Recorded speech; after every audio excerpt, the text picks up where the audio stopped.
Like a Dragon Infinite Wealth is the biggest Yakuza game yet. Introducing Hawaii to the series, Yakuza takes the first step to expanding its stories outside Japan, and it succeeds tremendously. The new combat changes to the game add a whole new level of strategy to the game, and it functions a little like a tactics game. You can move your characters in this small area and use the positioning to your advantage to either deal more damage, or you can use proximity bonuses, combo attacks, and newly added guard breaks. It's a massive improvement over 7 and makes the game a lot more fun, engaging, and strategic. The story is also fantastic, as expected from any Yakuza game. This seems to be the final game that they will have Kiryu as a protagonist in, and they made him go out with an absolute banger. The emotion and intensity behind every scene is as fantastic as always, and they really went above and beyond with this game with some of the most unique story moments and most interesting plot twists. That being said, towards the end of Ichiban's story, things certainly start to slip. It felt as though it should have been a bit longer to flesh out more characters, and Ichi's final boss felt a little anticlimactic and underwhelming. That being said, Kiryu's final boss was fantastic,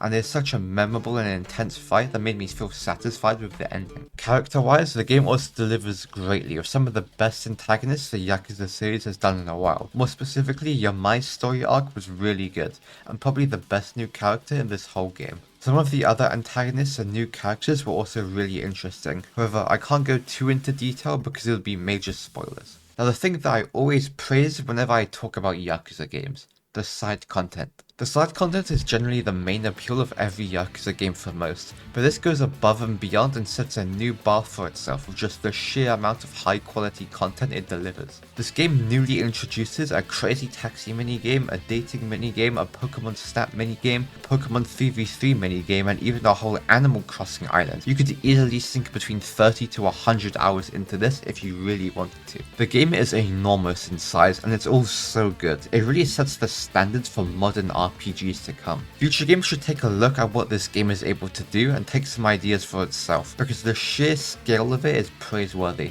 And that's not even talking about Kiryu's bucket list content, which brings back past characters from all the games to give Kiryu some form of closure. This features old characters from pretty much every Yakuza game. It is great fan service for old fans and introduces a bit of Kiryu's backstory for new fans. This easily has become one of, if not my favourite Yakuza games. It's hard to say at the moment if it's my favourite, with the recent Yakuza Gaiden being amazing. However, it's a game I'd recommend both new and old time fans to the series to try out. However, there is the issue of them completely cutting content from the game and putting it as DLC. But it's pretty much the main endgame content of the game, minus the mini games, is completely cut.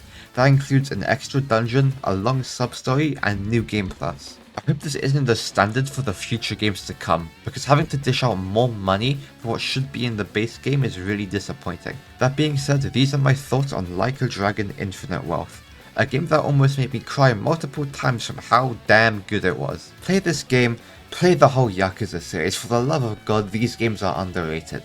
Anyway, thanks for watching, see you next time, peace.